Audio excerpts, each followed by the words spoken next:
Imagine a world where colossal stones lock together like puzzle pieces no tool today can easily replicate, where entire cities align with the stars as if guided by an unseen hand, where ancient builders carved, lifted, and shaped impossible materials with a precision that seems to defy their era. How did they do it?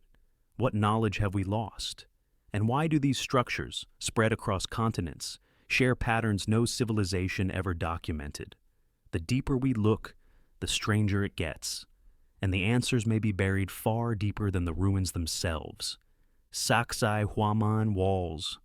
Beneath the high Andean sky, where the air thins into a pale clarity that softens distant ridges, the Sacsayhuamán Walls rise with a quiet gravity that seems older than the stones themselves, their vast limestone blocks anchored into the hillside above Cusco, like the surviving ribs of an ancient geological beast, inviting a slow contemplation of how such precisely interlocked forms came to command the landscape with such self-assured permanence. For each block, some towering higher than a person and weighing far beyond the reach of easy transport, sits in place without mortar, yet settles against its neighbors with joints so tight that light hesitates at the seams. And as one steps along the zigzagging profile, the broader pattern emerges, a serpentine geometry carved into the fortress perimeter, as though the builders sought not only strength, but a living line that echoed the sacred creatures woven through the Andean worldview. While across these stones, faint tool marks mingle with weathering lines, hinting at hands that shape them with a knowledge both practical and intuitive. Using hammerstones, abrasion, and patience on a scale difficult to reconcile with the terrain and the labor it demanded. And when tracing these architectural strokes across the trembling plateau, the apparent contradictions accumulate, for the Inca stonework of known date elsewhere displays admirable craftsmanship, but rarely the same mammoth dimensions or polygonal labyrinth of angles found here, where blocks curve subtly to lock into irregular neighbors, creating walls that have survived earthquakes that toppled younger constructions. And the Inca chronicles themselves, though rich with myth and imperial memory, offer only glimpses of the site's earlier phases, suggesting expansions atop foundations whose origins linger in a quieter age. Yet, as archaeologists examine the quarry sites at Rumicolca and Muina and consider the ramp systems and workforce needed to haul such masses uphill, the feasible routes and engineering mechanisms increasingly anchor the achievement to human persistence rather than forgotten machinery. Though the precision with which the stones nest together, sometimes with as many as a dozen interlocking faces, still leaves room for speculation about lost techniques of alignment, measurement, and logistical coordination that may not have been recorded in surviving narrative traditions, particularly given the cultural disruptions that followed the Spanish arrival. And while experimental archaeology demonstrates that wooden levers, ropes, and teams of laborers can indeed move formidable stones, the atmospheric stillness around Sacsayhuamán lends an aura to its great terraces that encourages the imagination to wander toward earlier cultural layers, such as those linked to pre-Inca groups like the Quilque, whose ceramic signatures mark the region centuries before the imperial expansions, though the scale of the megalithic walls seems disproportionate to the modest remains typically associated with those populations, raising questions about whether the construction unfolded in episodic stages across shifting political landscapes. And as the setting sun slides across the plateau, the walls reveal subtle undulations, small adjustments in contour that imply a long familiarity with the hillside's natural tensions,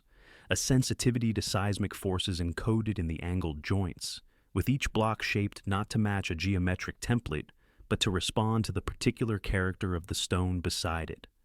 A technique that appears in other highland sites, yet finds its most dramatic expression here, where the interlocking has a sculptural presence that almost masks its structural rationale, leading some to suggest the builders held a holistic understanding of stone behavior under stress, an empirical knowledge perhaps refined over generations, but not preserved in formal texts. And the evidence for workshops, cut channels, and abandoned blocks along the slopes supports a narrative of human ingenuity rather than technological discontinuity. Yet the sheer effort invested remains a reminder of cultural motivations no longer fully accessible. motivations intertwined with cosmic order, territorial power, and ceremonial identity, all converging on this ridge above a capital that once radiated imperial authority. And as the viewer imagines the site in its original form, with towers rising from the platform, plazas alive with ritual and procession, and the skyline unbroken by later loss, the lingering gaps between archaeological certainty and interpretive silence become part of the experience, inviting the possibility that what feels mysterious is not an absence of technology, but an absence of the worldview that animated the labor. And so, the walls stand monumental and composed, not offering answers, but a terrain of open-ended wonder, an enduring reminder that even when engineering solutions are understood, the deeper impetus behind their creation can remain just beyond reach, nestled in the cool Andean wind that slides along the stone faces and dissolves into the quiet distances beyond Cusco. Puma Punku H blocks. Under the wide, wind-scoured altiplano of the Bolivian highlands, where the horizon spreads in a pale, dry arc that blurs mountains into mirage, the H blocks of Puma Punku rest with a stillness that feels almost ceremonial, their andesite forms lying scattered like the remnants of some deliberate geometric grammar whose meaning has thinned across centuries. For each block, cut with right angles crisp enough to suggest familiarity with a system of measurement capable of tolerances rarely associated with pre-industrial tools,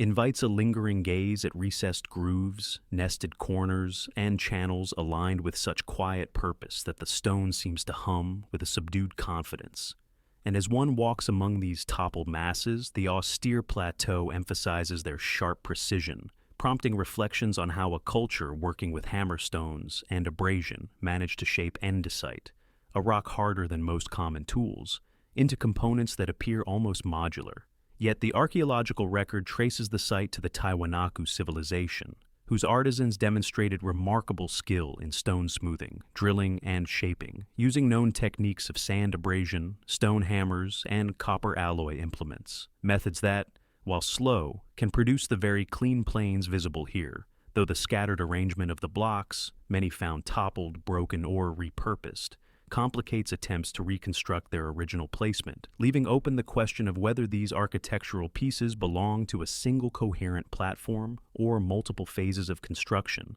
layered atop earlier foundations that now rest only in the memory of soil stratigraphy. And as researchers map the cut marks, jointing styles, and unfinished fragments around the site, a complex picture emerges of workshops and labor strategies that balance human persistence with environmental constraints, suggesting that the true puzzle may lie not in some hypothetical vanished technology, but in the logistical coordination needed to quarry, transport, and lift such dense stones in a region where seasonal shifts bring sudden cold, high winds, and limited timber, raising the possibility that the builders relied on a nuanced understanding of teamwork, leverage, and timing that left little trace in the archaeological residues but survives indirectly in the consistent geometry of the finished blocks. Yet, contradictions remain, especially in the uncanny uniformity of certain cuts that give the impression of mass-produced components, a perception heightened by the regular notches and interlocking forms, though closer inspection often reveals subtle asymmetries, weathered edges, and minute variances that anchor them firmly in handcrafted reality, and still the aesthetic of precision lingers, encouraging speculations about whether the Tiwanaku masons employed more complex templates, jigs, or measurement systems than currently documented, perhaps integrating astronomical or ritual alignments into their planning. For the broader Tiwanaku complex displays a spatial logic that ties architecture to celestial cycles and seasonal markers, hinting that the H blocks may once have participated in a larger symbolic or functional arrangement, now difficult to reassemble from the remaining fragments. And as layers of soil, collapsed fill, and centuries of erosion shift the positions of these blocks ever so slightly, the original architectural rhythm recedes into ambiguity, leaving room for the hypothesis that multiple construction episodes, some experimental, some ceremonial, some structural, interwove across time, each leaving features that later generations adapted or abandoned, creating the palimpsest-like scattering visible today. And when considering the mineral composition of the andesite, with its fine-grained texture and resistance to fracturing, the careful shaping takes on the aspect of a slow, deliberate conversation between artisan and stone, a conversation requiring immense patience but no unknown mechanism. Though the resulting clean lines inadvertently invite modern comparisons to industrial machining, yet beneath these technical questions lies a deeper curiosity about the worldview that justified such labor at this altitude. For the Tiwanaku sphere, with its emphasis on ritual agriculture, pilgrimage, and political integration across vast highland distances, seems to have regarded monumental stone as a medium through which cosmic order could be anchored to the land. And perhaps the H-blocks once formed part of a platform or gateway that merged earthly presence with celestial orientation. A structure whose collapse obscured not only its shape, but the conceptual framework that sustained it. And as evening light spreads across the plain, turning the block's edges to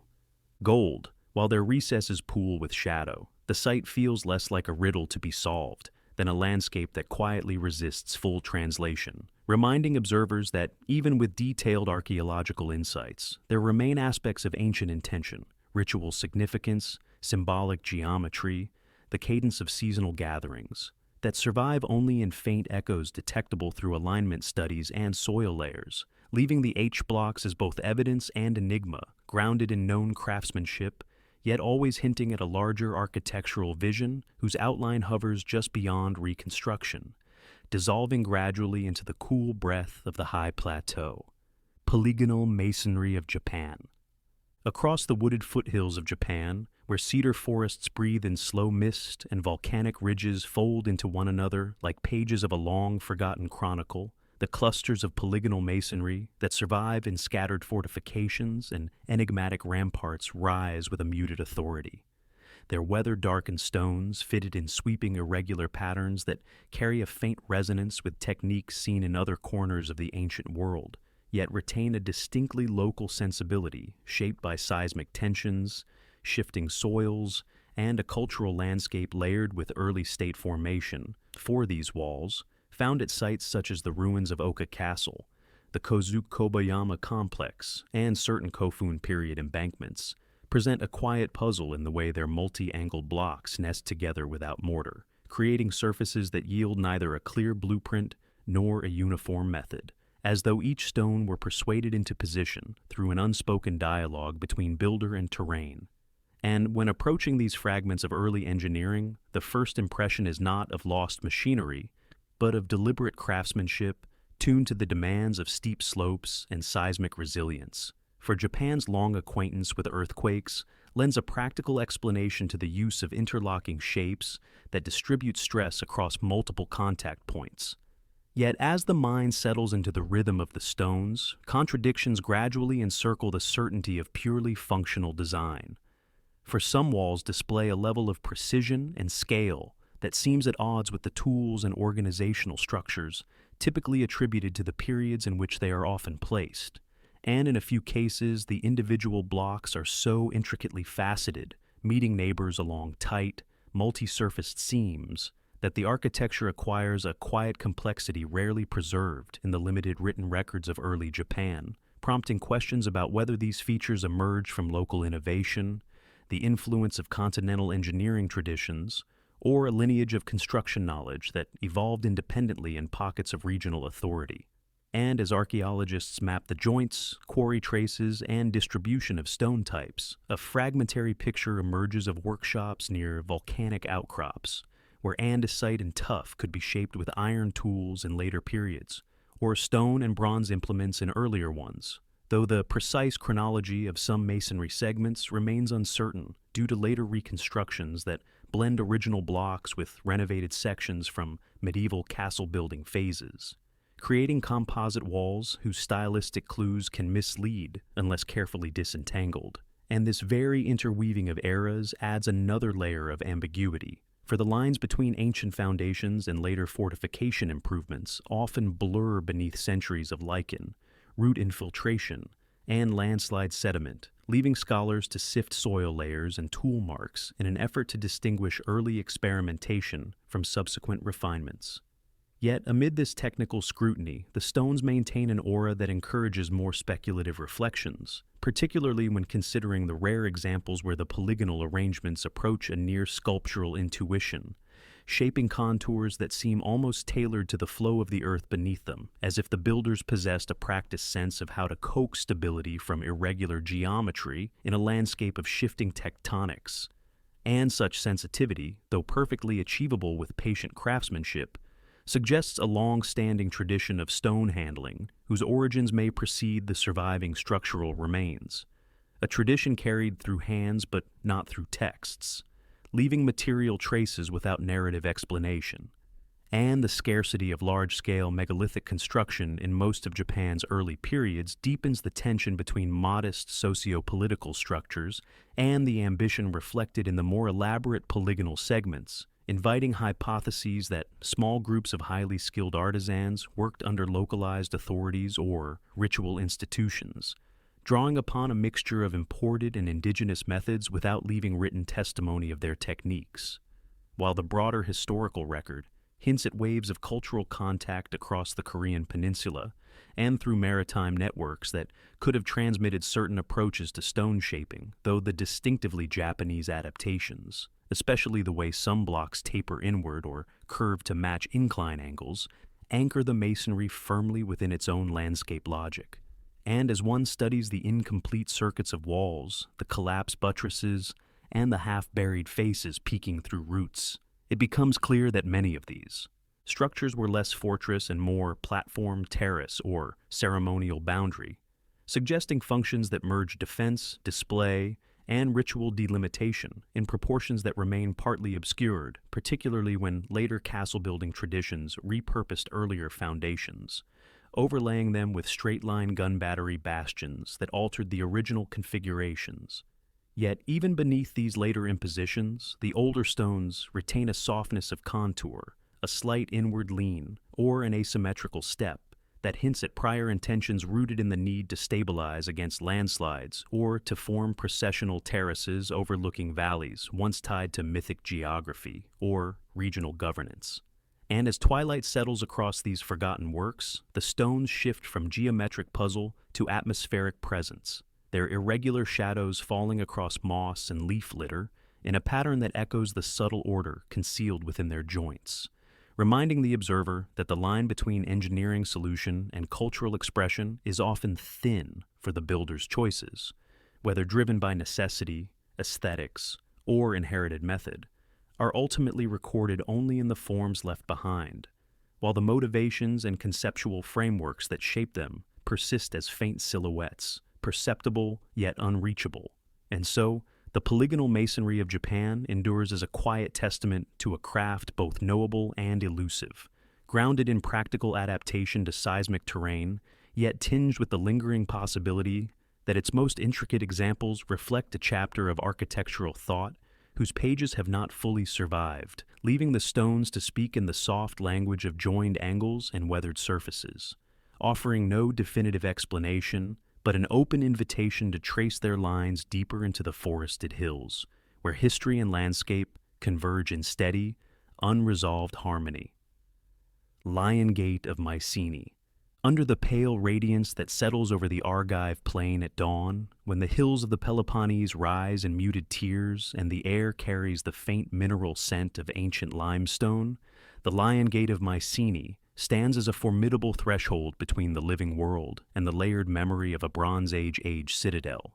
its massive lintel and flanking monoliths forming a compressed passage that once filtered processions, travelers, and envoys beneath the iconic relief of two lions poised around a central column, whose symbolic resonance has long invited patient interpretation.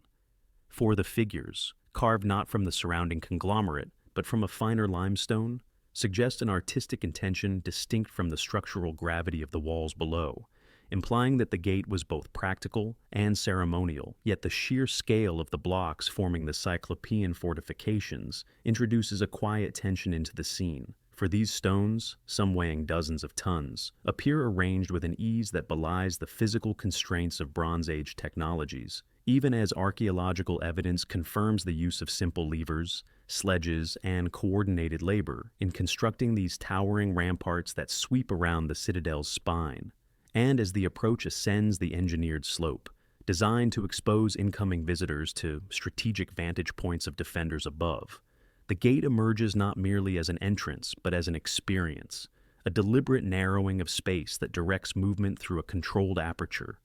The lions above observing like silent custodians of a world shaped by waning palatial authority, shifting trade networks, and fluctuating alliances among Aegean powers whose written records exist only as fragmentary tablets detailing inventories, offerings, and bureaucratic concerns rather than narratives of construction.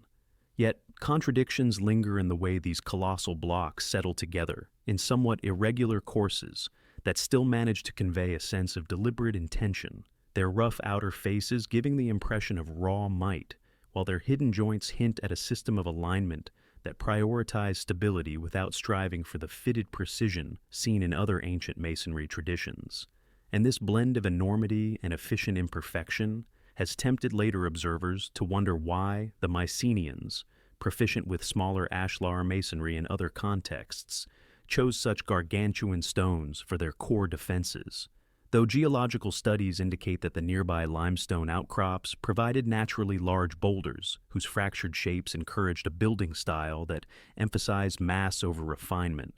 a style that served both practical defense and symbolic authority by projecting a narrative of invulnerability. And when examining the gate's relief slab, whose triangular placement above the lintel forms an early example of relieving architecture, the viewer encounters subtle details, slightly uneven lion paws, faint tool marks, a once painted surface long lost to weathering, that pull the sculpture into humanity's reach, countering the often invoked notion of forgotten engineering, prowess with evidence of artisans slowly reducing stone under Bronze Age chisels and abrasives. Though the conceptual origin of the composition, with its central column echoing Minoan iconography and its heraldic symmetry anticipating later Greek motifs, remains an open question, suggesting cultural dialogue across the Aegean, whose contours can be inferred only from stylistic echoes rather than explicit records. And as archaeologists reconstruct the phases of fortification, initial walls, later expansions, adjustments to the gate's approach, they uncover the palimpsest-like history of Mycenae's political fluctuations. For the citadel's growth corresponds to periods of increased regional influence and administrative complexity. Yet the monumentalism of the Lion Gate stands somewhat apart from this rhythm, serving as a symbol whose meaning may have extended beyond practical authority into the realm of mythic or ancestral legitimacy, perhaps invoking protective deities or elite lineage claims now hidden behind the silence of lost oral tradition. And while excavations reveal the practicality of the engineering, the relieving triangle distributing weight from a lintel too massive to support its own stress, the inward-leaning walls creating a compressive stability,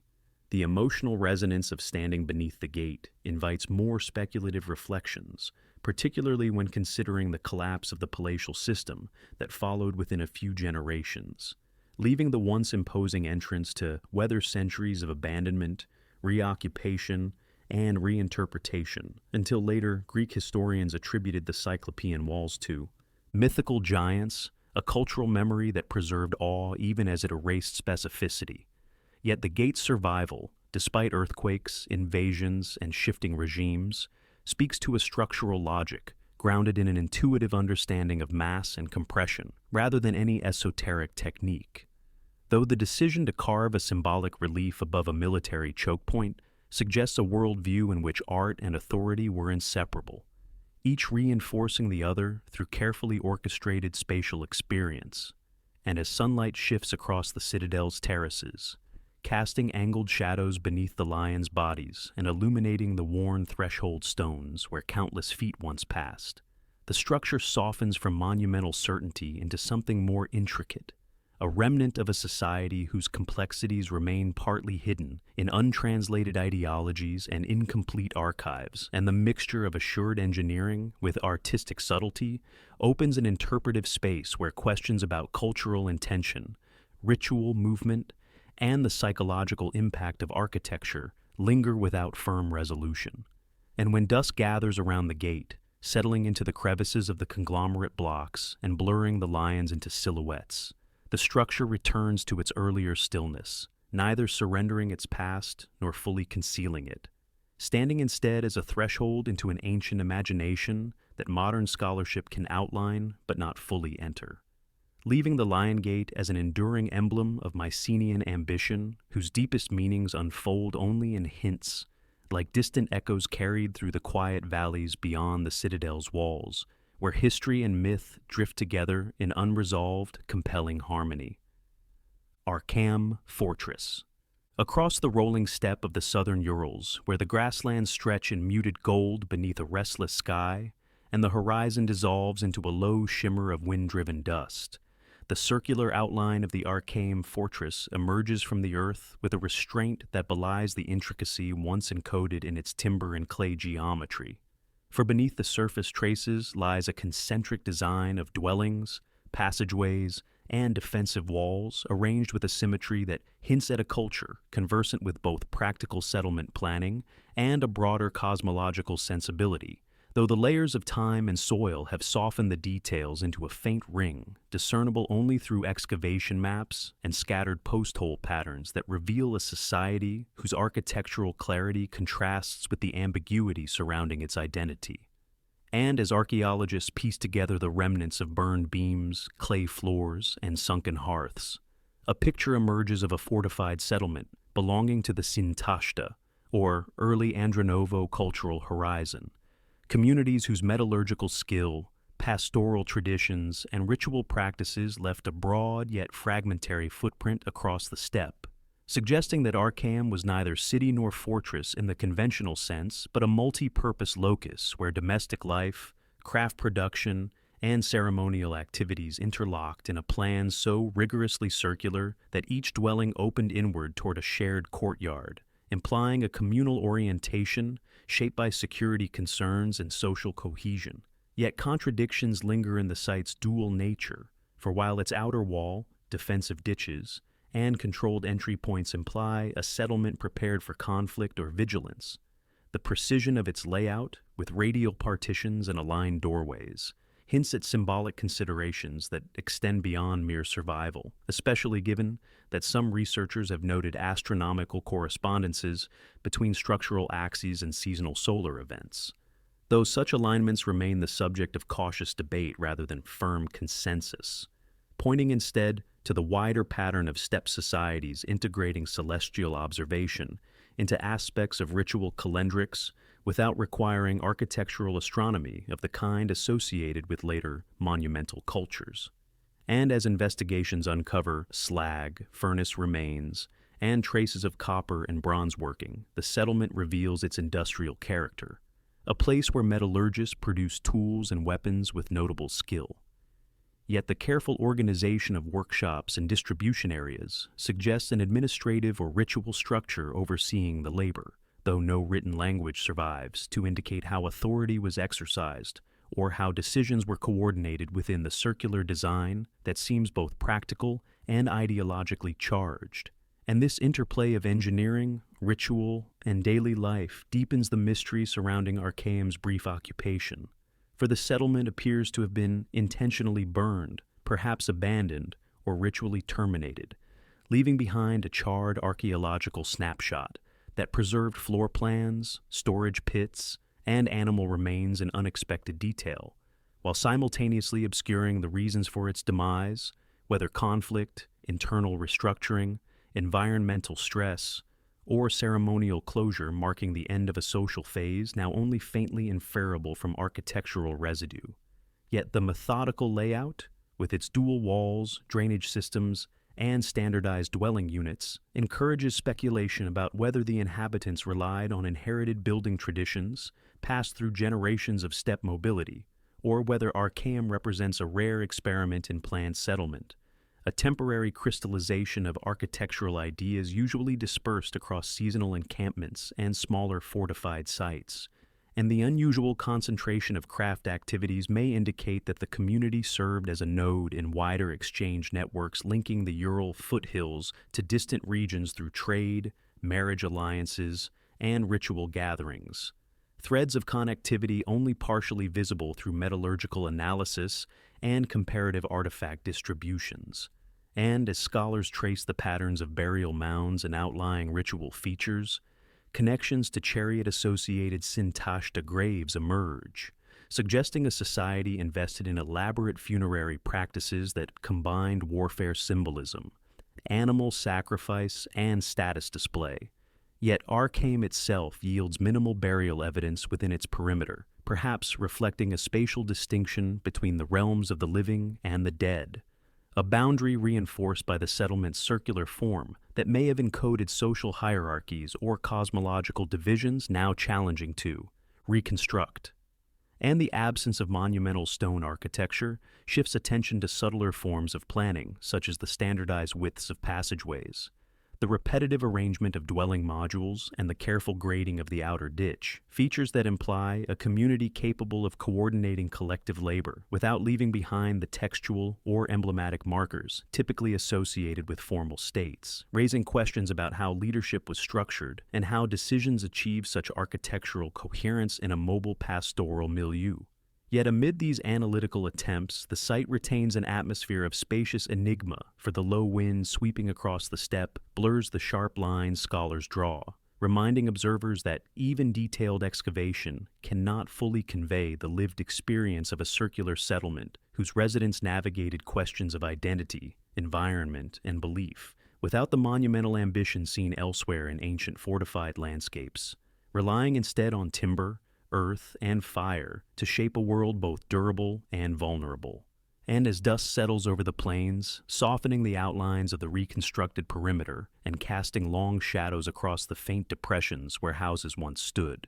Arkaim reveals itself not as a relic of forgotten engineering, but as a fleeting expression of a society whose architectural clarity exceeds the surviving narratives about its purpose,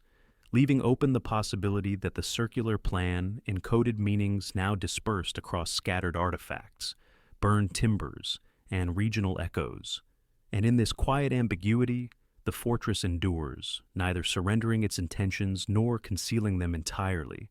but resting in the vast expanse of the Ural steppe, as a reminder that some ancient structures speak most powerfully through the spaces they leave undefined, offering a horizon of questions that recede gently into the wind-swept distance. Stonehenge. Across the undulating chalk downs of Salisbury Plain, where cool morning mists drift low over the grasses and the horizon settles into a soft, pale band that has witnessed millennia of seasonal turning, Stonehenge rises in its familiar arc of trilithons and blue stones, a structure whose enduring silhouette belies the intricate sequence of phases, reconfigurations, and shifting intentions that shaped its form over centuries. For beneath its weathered lintels and upright sarsens lies a palimpsest of circular ditches, timber posts, cremation burials,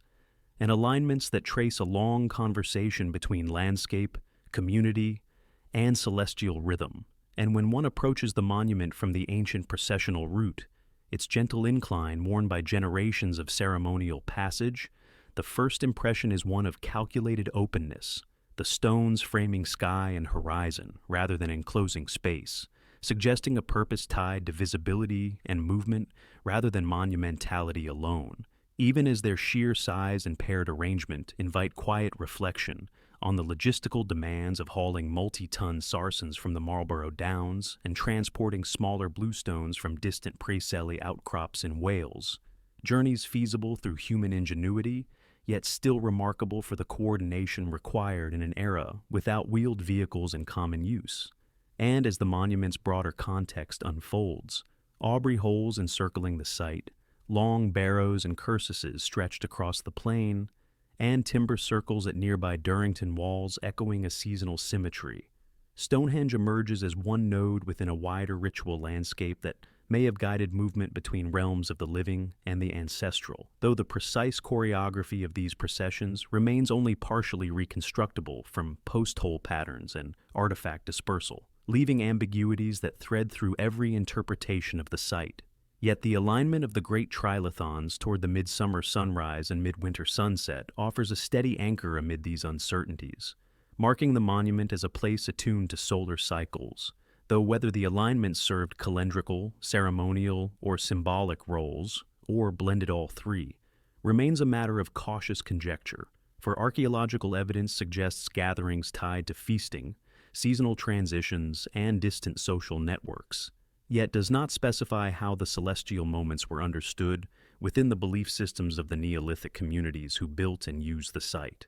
And contradictions quietly accumulate as one examines the differing stone types, construction stages, and alignments for the earliest circular ditch and bank date centuries before the iconic stone settings, implying that Stonehenge was not conceived as a single blueprint but evolved across generations, each phase responding to shifting needs, memories, and interpretations of sacred geography. And the presence of cremation burials in the early monument introduces a funerary dimension that complicates later evidence for large communal feasts nearby,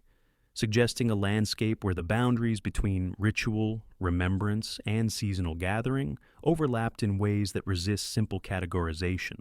And as one studies the stones themselves, their surfaces bearing traces of shaping, dressing, and deliberate modification, the methods become clearer than the motives, for the Sarsens were worked with hammerstones and shaped with meticulous abrasion, producing mortise and tenon joints and tongue and groove fittings that reveal a practical understanding of stability and weight distribution, without requiring any unknown technology, though the scale of the task, particularly the raising of the great trilithons, underscores a communal commitment that likely spanned multiple seasons and extensive coordination, reflecting a social structure capable of mobilizing labor through shared belief or obligation rather than centralized authority. Yet, speculation persists around the bluestones' multiple rearrangements, their movement across the site in shifting patterns that may reflect experimentation, ritual repurposing, or evolving cosmological associations, and their geological origins in Western Wales hint at connections that reached far beyond the local plane,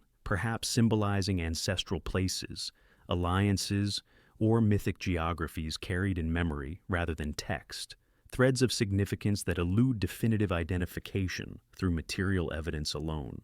And the interplay of engineering and landscape becomes more pronounced when considering the surrounding features. The avenue guiding processional movement toward the solstitial horizon, the heel stone standing sentinel at a point of celestial significance, and the distribution of burial mounds that, later, Bronze Age communities added as the monument's original meanings faded or transformed, each layer contributing to a cumulative history that complicates attempts to isolate Stonehenge as belonging to any single cultural moment. And within this dense web of temporal and spatial relationships, the monument's partial ruin acquires its own resonance, for the fallen stones and missing lintels do not merely indicate neglect or collapse, but underscore the site's long life, its shifting relevance across eras, and the gradual retreat of the worldview that once animated its construction, a retreat that leaves modern observers balancing between archaeological clarity and interpretive silence, seeking coherence in a monument shaped by continuity and change in equal measure. Yet, as evening light settles across the plain, casting elongated shadows between the uprights and softening the sharpness of their edges, Stonehenge becomes less a singular enigma than an echo of a much larger and more fluid story, one in which communities negotiated identity, memory, and cosmology through stone, timber, fire, and movement, leaving behind a landscape that feels simultaneously knowable and distant. Grounded in well-understood engineering, yet suffused with intentions now glimpsed only in the alignments of solstice light and the faint traces of ancient footsteps worn into the chalk. And in this merging of evidence and uncertainty, the monument endures, not offering a final key but a horizon of possibility, a reminder that even the most studied ancient structures retain a quiet space where unanswered questions reside, carried gently by the winds that move across Salisbury Plain and dissolve into the pale, expansive sky. Giza Pyramid Grid. Beneath the pale, dust-swept light of the Giza Plateau, where the desert meets the slow, shimmering rise of the Nile Valley and the horizon settles into a measured geometry of sand, escarpment, and sky, the arrangement of the Great Pyramids unfolds with a restraint that reveals itself only gradually, for beyond the iconic silhouettes lies a spatial logic that anchors Khufu, Khafre, and Menkora within a broader grid of causeways, valley temples, boat pits, workers' settlements, quarries, and subsidiary tombs whose relationships form a quiet lattice of intention, one that blends practical engineering with cosmological orientation and dynastic symbolism, yet resists any single interpretive lens, and as one moves across the plateau, the distances between monuments, seemingly vast yet meticulously proportioned, begin to read like components of a landscape-scale blueprint, shaped not only by the demands of construction logistics, but by a worldview that sought to integrate earthly order with celestial cycles, aligning Khufu's pyramid near cardinal true north with a precision achievable through careful observation of circumpolar stars. Even as the overall distribution of structures places the pyramids along the desert's natural ridge in a sequence that balances visual impact with geological stability. And while the engineering underpinning these achievements rests firmly within the capabilities of Old Kingdom state organization, lever systems, sledges, ramps, copper tools, and tens of thousands of coordinated laborers, the grid of the plateau introduces subtler questions. For the causeways connecting mortuary temples to valley temples follow axial lines that intersect with broader funerary landscapes, creating corridors of movement that guided ritual processions through thresholds now eroded or buried. And the cemeteries of officials, arranged in orderly mastaba fields, mirror the monumentality of the pyramids on a human scale, each tomb's placement reflecting administrative roles and social hierarchies embedded within the state's central project. Yet the cumulative pattern feels deliberate in ways that extend beyond administrative convenience, as though the entire plateau had been conceived as a unified sacred terrain, rather than a set of isolated constructions. Yet, contradictions emerge when comparing the differing pyramid slopes, internal layouts, and casing methods, for Khafre's slightly steeper angle and elevated base give the impression of dominance despite its smaller size, while Menkaura's more modest footprint and elaborate facing stones introduce a shift in aesthetic emphasis, suggesting that each king adapted inherited principles to specific ideological aims, and these variations complicate attempts to view the plateau as a static master plan, instead revealing a dynamic interplay of tradition, innovation, and the practical realities of quarry access and workforce management, underscoring that the grid-like arrangement may reflect cumulative adaptation rather than a single founding blueprint. And as archaeologists examine post holes, foundation trenches, and the distribution of basalt, limestone, and granite debris, the evidence points toward large-scale planning that integrated topography with ritual sequence, for the placement of Khufu's pyramid near the plateau's highest stable bedrock minimized settling, while Khafre's orientation exploited a natural rise to enhance its apparent height, and the alignment of the Sphinx complex, with its monumental guardian carved from a limestone knoll, extends this grid into a symbolic eastward gaze toward the rising sun, though the Sphinx's exact relationship to Khafre's building program remains debated due to incomplete inscriptions and later modifications that obscure its earliest context. And while the engineering methods used to construct the pyramids themselves are increasingly well understood, layered accretion, internal ramps or straight external ramps, carefully leveled foundations, the wider organizational coherence of the plateau raises questions about how planners negotiated the interplay between symbolic intent and geological constraint, especially given that the bedrock dips unevenly and required extensive leveling that left behind a patchwork of cut terraces and blocks reused elsewhere in the complex, traces that reveal an evolving plan shaped as much by on-site adaptation as by initial design. And the workers' village at the foot of the plateau, with its bakeries, barracks, and administrative buildings, underscores the human dimension of this grid. For the settlement's layout corresponds with supply routes and work teams, whose coordinated labor allowed for the precise distribution of blocks across ascending courses, yet the village's ephemeral materials contrast sharply with the durability of the pyramids, creating a tension between the monumentality intended for eternity and the impermanent structures that supported its creation, a tension that mirrors the broader ambiguity between the functional and the symbolic across the entire plateau. And speculation grows firmer when considering astronomical correlations,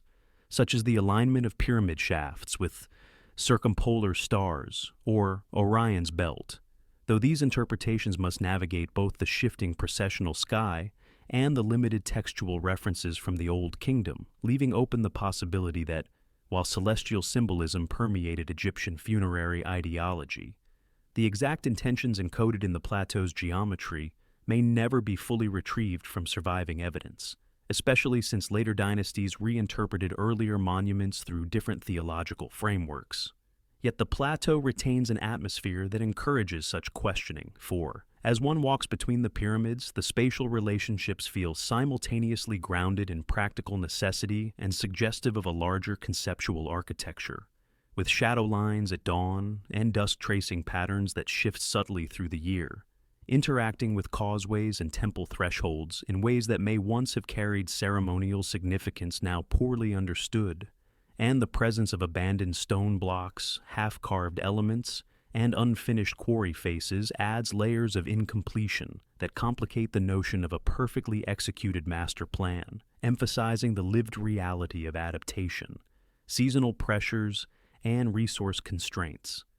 And when the desert wind rises in late afternoon, blurring the horizon and softening the edges of the monuments, the grid dissolves into something more atmospheric, a landscape where intention persists, but clarity thins, inviting reflection on how much of the original logic may have depended on ritual performance, oral tradition, and state ideology no longer accessible through material remains, leaving the arrangement both explicable in engineering terms and elusive in symbolic depth. And thus the Giza pyramid grid endures as a composition of precision and enigma, a landscape-scale testament to human organization and cosmological imagination, whose technical aspects can be reconstructed with confidence, yet whose deeper narrative, how its builders understood the alignment of stone, sky, and eternity, survives only in faint outlines, carried in the long shadows that stretch across the plateau as the sun sinks toward the river, and the desert settles into quiet, unresolved repose. Teotihuacan Layout. Across the broad basin of central Mexico, where the high-altitude air carries a thin, metallic clarity and the distant Sierras rise like muted blue ramparts around an immense plain, the layout of ancient Teotihuacan unfurls with a composure that feels at once geometric and enigmatic. For beneath the ruined facades of pyramids and apartment compounds lies a vast urban grid aligned with a subtle rotation from cardinal north, its principal avenue stretching in a measured diagonal that draws the eye toward the Pyramid of the Moon, while branching waterways, plazas, and residential sectors trace an intricate pattern of order whose rationale hovers between practicality, cosmology, and political display. And as one walks this axis, the so-called Avenue of the Dead, the interplay between monumental scale and the disciplined rhythm of orthogonal streets suggests a city shaped not by incremental growth, but by an early phase of deliberate planning, a decision that transformed the valley's terrain into a stage for collective identity expressed through architecture, though the absence of deciphered written records leaves the underlying conception of that identity only partially accessible through alignments, construction phases, and the distribution of craft workshops embedded within the urban fabric. Yet contradictions arise when comparing the city's massive pyramids, particularly the pyramids of the sun and moon, with the more modest tools available to their builders. For while archaeological evidence demonstrates the use of labor-intensive methods involving wood, fiber, and stone, the scale of the structures and the precision of their placement within the grid still prompt questions about how such extensive coordination was managed across generations, especially given the city's multi-ethnic population, whose varied traditions interwove into a shared civic project. And this complexity deepens when examining the slight, deliberate tilt of the city's orientation, which aligns with the Cerro Gordo Massif and may correspond to solar or calendrical events, though the exact astronomical intentions remain debated due to shifting horizons, later modifications of structures, and the possibility that symbolic geography played as great a role as celestial observation, and as excavations peel back layers near the Pyramid of the Sun, revealing earlier constructions and a dynamic sequence of expansions, the notion of a single founding master plan softens into a story of evolving urban expression, wherein the grid remained stable even as temples were rebuilt, compounds reconfigured, and ceremonial spaces adapted to shifting ideological priorities, underscoring that the city's order was both resilient and flexible, shaped by ritual needs as well as administrative efficiency, while the presence of subterranean tunnels and carefully engineered drainage channels hints at a hidden infrastructural counterpart to the visible monumental order, a duality that reinforces the sense of a city conceived in layered dimensions. And yet, the textures of residential life complicate this impression of uniformity for the apartment compounds, arranged in repeating rectangular blocks, vary in size, orientation, and internal iconography, suggesting localized autonomy within the broader grid, with specialized craft neighborhoods devoted to obsidian working, pottery, and shell inlay, their distribution reflecting economic corridors that cross-cut ceremonial ones and hint at a city whose apparent uniformity masked a diverse mosaic of occupations, identities, and ritual affiliations, all woven into the spatial logic, but not entirely defined by it. And as scholars examine the city's water management, canals threading between compounds, modified riverbeds, and carefully aligned drains, it becomes clear that environmental demands also shaped the urban form, with hydraulic control interlacing with cosmological symbolism. For the city's north-south axis may echo the flow of sacred waters and origin myths, while the plazas, with their reflective surfaces during seasonal rains, may once have served as symbolic reservoirs linking sky and earth, though such interpretations remain provisional, grounded in iconographic parallels rather than explicit texts. And still the uncertainty deepens when confronting the city's decline, for the partial burning of elite compounds and the abandonment of ceremonial centers suggest social tensions, environmental pressures, or ideological fragmentation long before the city's final dispersal, yet the grid itself endured through these upheavals. A silent framework that persisted even as the activities that once animated it faded, leaving archaeologists to reconstruct meaning from footprints of vanished congregations, offerings placed in building, foundations and murals depicting a complex pantheon whose political and ritual functions remain only partially deciphered. And when dusk expands across the valley and the pyramids darken into monolithic silhouettes, the city's ordered avenues soften into a pattern that feels almost organic in its inevitability, though its orthogonal rigor reminds us that the people who conceived it worked within a worldview where landscape, cosmos, and urban life met in carefully negotiated relationships that do not fully survive in material traces alone. For whatever metaphysical or political rationale once animated, the grid now lingers as a faint echo detectable only through alignments, architectural rhythms, and the recurring motif of movement along a central axis that may have carried meanings far beyond our present recovery. And thus, the Teotihuacan Layout remains a testament not only to engineering and social coordination, but to a vision of urban space shaped by principles now only partially perceptible, a vast diagram inscribed upon the earth that held together diverse communities for centuries, its underlying logic dissolving just enough to invite enduring contemplation as the evening winds sweep across the plaza floors and into the long, unresolving quiet of the valley. Borobudur Mandala Temple. Across the lush volcanic uplands of central Java, where morning fog lifts in slow spirals from terraced fields and distant ridges rise in layered silhouettes softened by tropical haze, the mandala form of Borobudur emerges from the landscape with a quiet symmetry that reveals itself only through careful ascent, for what appears from afar as a single-stepped monument resolves, step by step, into a nested series of galleries, relief panels, and circular terraces whose arrangement echoes both Buddhist cosmology and the pragmatic engineering required to anchor such mass upon a hill of unstable volcanic soil. And as one moves along the lower corridors, their walls dense with narrative reliefs carved in volcanic andesite, stories of karmic cause and effect, scenes of daily life, maritime journeys, and celestial realms. The monument's elaborate program begins to feel less like a linear tale and more like a circumambulating meditation framed by geometry, inviting reflection through movement rather than through textual exposition.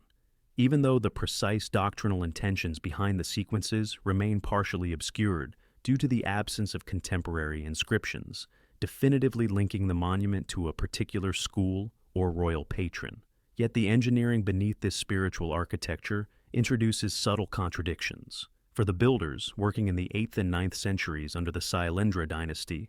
confronted challenges of subsidence and water infiltration that required hidden retaining walls, drainage channels, and layers of compacted fill carefully arranged to manage the site's geology.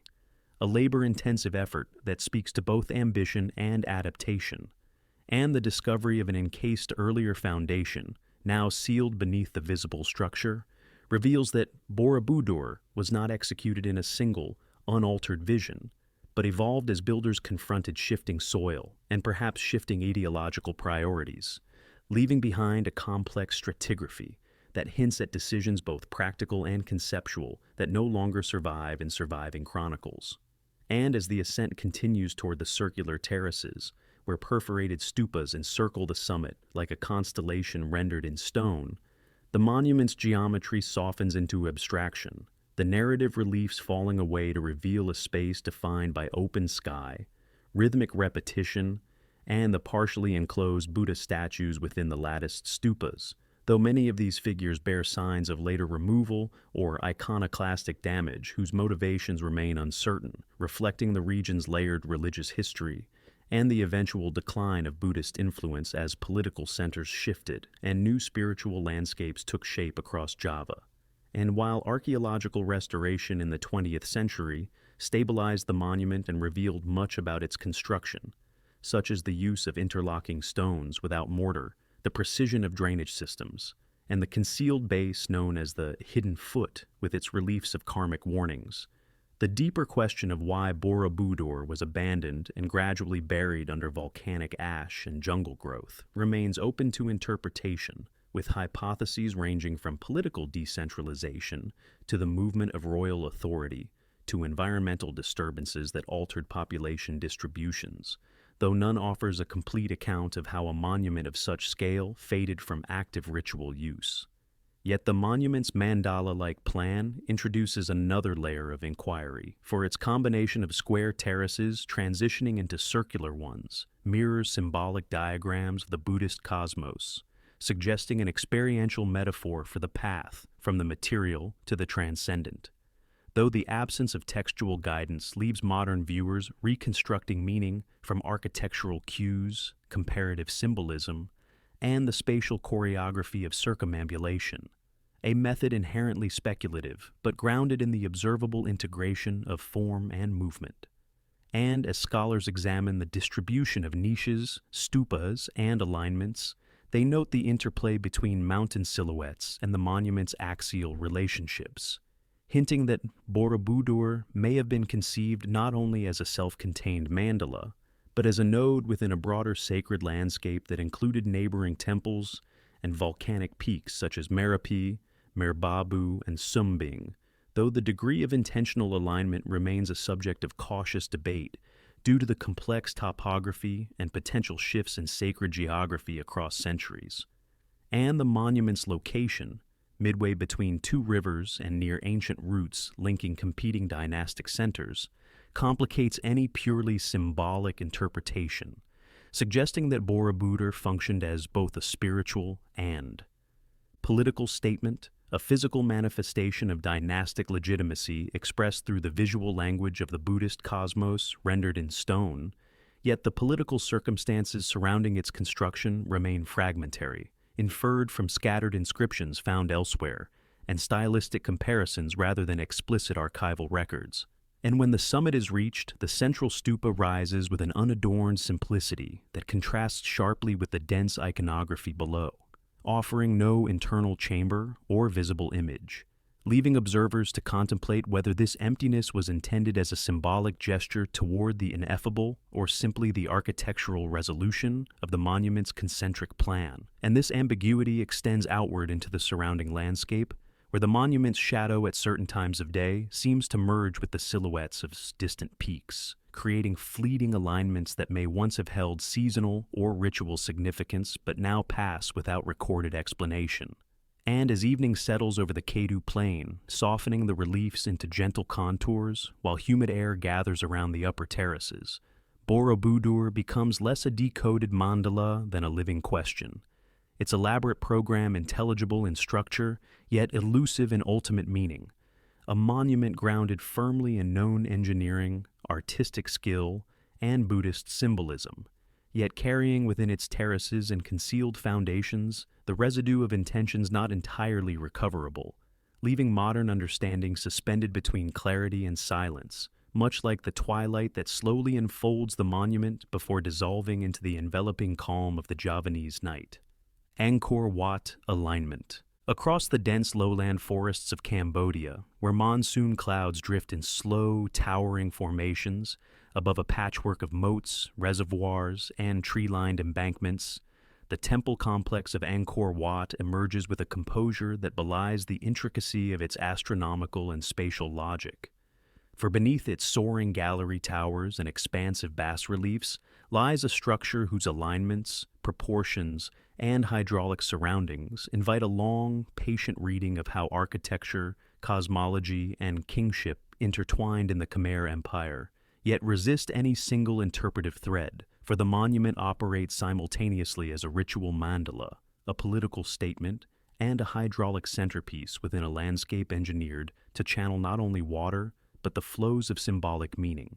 And when approaching from the Western Causeway, unusual in itself, for most major temples of the region orient eastward, the first impression is not merely of grandeur, but of a deliberate reorientation that places the viewer within a spatial dialogue between sunset light, celestial cycles, and the temple's layered enclosure walls, a dialogue complicated by the evidence that Angkor Wat may have served both as a state temple dedicated to Vishnu and, later, as a mausoleum for King Sacsayhuamán II, whose reign anchored the monument's construction in the early 12th century.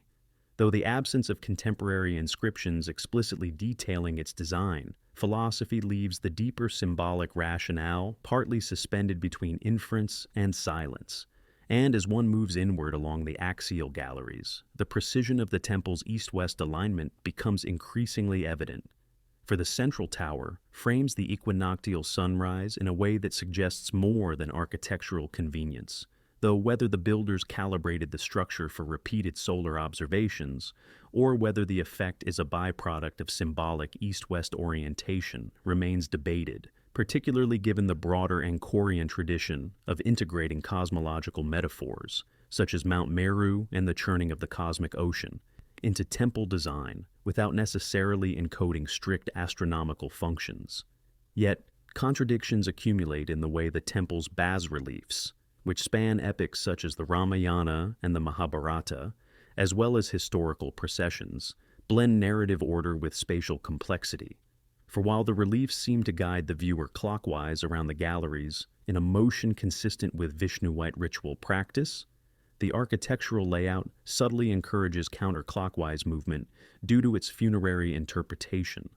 leaving scholars to weigh competing ritual logics that may have coexisted within the temple depending on period and function. And deeper still lies the temple's relationship to its moat and the broader hydraulic system of Angkor, for the immense reservoir surrounding Angkor Wat participates in a regional network of barrays, channels, spillways, and embankments that sustained agriculture on a scale capable of supporting a sprawling urban center. Yet the degree to which the reservoir served practical irrigation versus symbolic representation of the cosmic ocean remains uncertain, especially since subtle gradients, sediment patterns, and changes in water management across centuries complicate efforts to reconstruct the original hydraulic intentions. And as archaeologists piece together LiDAR scans revealing an urban grid of streets, ponds, and habitation mounds surrounding the temple, the image of Angkor Wat as an isolated architectural masterpiece dissolves into that of a central node in a densely populated metropolis, its alignment and access routes integrated into a broader urban choreography, whose rhythms are only partially recoverable. Though the discovery of hidden towers, buried gateways, and unfinished construction phases underscores that the temple was subject to adaptation, modification, and repurposing long after its initial completion, suggesting a fluidity of meaning that contrasts with the monument's outward stability. Yet the engineering within the temple itself raises quieter puzzles, for the sandstone blocks, transported from quarries at Phnom Kulen, fit with joints of remarkable precision, yet show no evidence of mortar, relying instead on mass, gravity, and internal dowel sockets to secure their arrangement, a method well within known Khmer capabilities, yet executed with a consistency that hints at an organizational discipline not explicitly documented in the surviving records. And the subtle inward batter of the walls, combined with the corbelled vaulting of the galleries, lends the structure a durability that has allowed it to withstand centuries of monsoon cycles, war, and vegetation growth, though this resilience does not diminish the ambiguity surrounding the conceptual intent behind its intricate proportions, whose ratios appear to evoke calendrical cycles without conclusively mapping onto any single system. And as one ascends toward the central sanctuary, where steep stairways compress the body into a posture of deliberate humility, the space narrows into an ascent that mirrors both physical and metaphysical striving. Yet the sanctuary's current state, partially reconfigured through Buddhist use in later centuries, obscures elements of its original arrangement, leaving archaeologists to infer the placement of images and ritual furnishings from faint sockets, weathered pedestals, and distribution patterns of later votive deposits. And in the late afternoon, when the low sun strikes the western facade and the bas-reliefs shimmer as though caught between motion and stillness, Angkor Wat reveals its dual nature as both a meticulously engineered monument and open field of interpretation. For while its construction techniques, materials, and broad symbolic framework can be described with confidence, the intimate logic that once guided the interactions of ritual participants, the choreography of processions, and the layering of political ideology upon cosmic metaphor remains only partly visible, like a half-erased script, whose lingering strokes hint at meanings no longer fully accessible. And so, the temple endures within its vast hydraulic landscape, grounded in known craftsmanship, yet suffused with unanswered questions. A structure whose alignment with both earthly and celestial order opens a horizon of inquiry that remains unresolved, settling gently into the humid air of the forest as twilight gathers and the silhouettes of its towers fade into the slow, enveloping dusk.